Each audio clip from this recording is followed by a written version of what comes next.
cần im lại đi tên ra hoa quyên đián sư ta tung lệ hiền có môi xì lâu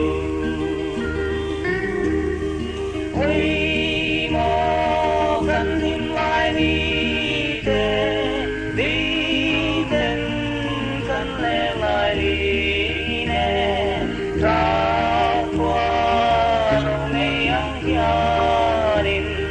qua đông ăn dâu chữ dâu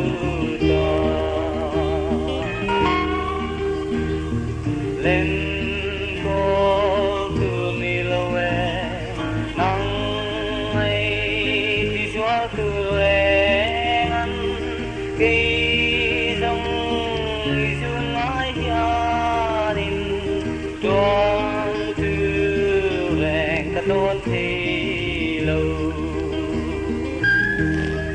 ôi mà cần im lại đi cần lẽ lại đi nè ta qua đâu mấy ăn gia đình qua đông ăn lâu chưa dâu cho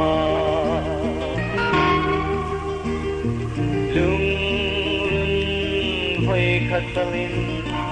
đã đang in trong lệ la mà